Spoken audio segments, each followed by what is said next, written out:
नमस्कार दोस्तों, national India news देख रहे हैं आप और मैं सुशील कुमार। लगातार हम देख रहे हैं कि महाराष्ट्र का सियासी संकट जो है वो बरकरार है। Bharatiya Janata party wait and watch की स्थिति में है, लेकिन कहीं ना कहीं जो सारे समीकरण और जो राजनीतिक विश्लेषक हैं वो इसी बात पर जो है वो आकर इस चर्चा को और पूरे सियासी संग्राम की जो है वो निचोड़ निकल कर आ रहा है कि कहीं ना कहीं ये भारतीय जनता पार्टी की पूरी स्क्रिप्ट है। जिस तरीके से शिवसेना को तोड़ने की कोशिश की जा रही है, दरअसल एकनाथ शिंदे जिनके साथ में करीब 38 विधायक होने की बात कही जा रही है, शिवसेना की सरकार यानी कि उद्धव ठाकरे सरकार को गिराने की प्लानिंग चल रही है, कोशिश चल रही है। लेकिन अभी तक जो है फ्लोर टेस्ट की अनाउंसमेंट नहीं हुआ है। डिप्टी स्पीकर की तरफ से बागी विधायकों को नोटिस भी जारी किया गया था। दल बदल के कानून के तहत उनके खिलाफ कार्रवाई की बात भी कही जा रही थी, लेकिन बागी विधायक सुप्रीम कोर्ट पहुंचते हैं और वहां से उन्हें राहत मिलती है, अगली तारीख मिलती है, उनके खिलाफ कोई भी कार्रवाई नहीं होती है।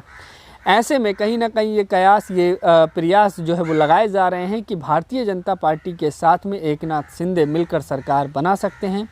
सूत्रों के हवाले से ये जानकारी आ रही है कि पूर्व मुख्यमंत्री महाराष्ट्र के देवेंद्र फडणवीस वो दोबारा से मुख्यमंत्री बन सकते हैं और डिप्टी सीएम एकनाथ शिंदे बन सकते हैं।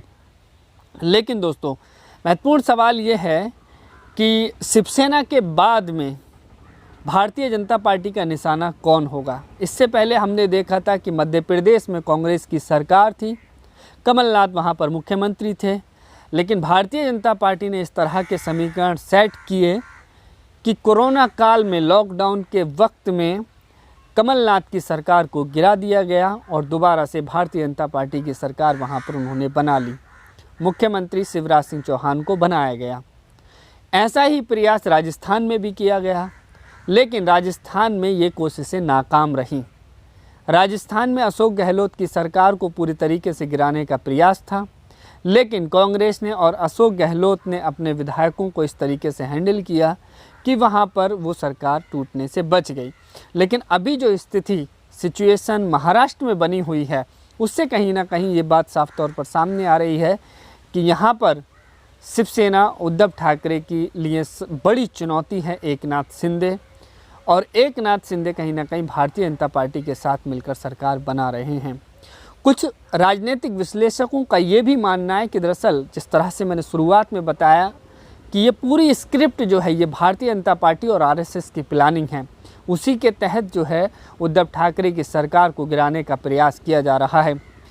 हालांकि उद्धव ठाकरे की खुद यानी कि शिवसेना पूर्ण बहुमत में नहीं है, उनके साथ में एनसीपी, कांग्रेस, 3 दलों के साथ गठबंधन है और उसकी सरकार है।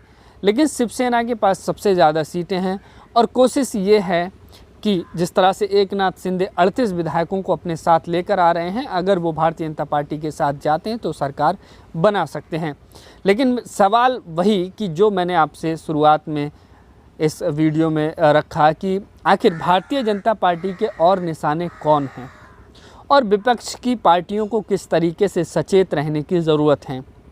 Bahujan Samaj party, Samajwadi party, RJD, DMK, ये तमाम विपक्षी दल जो अपनी अच्छी उनके पास एक अच्छा जनाधार है, एक अच्छी स्थिति में हैं।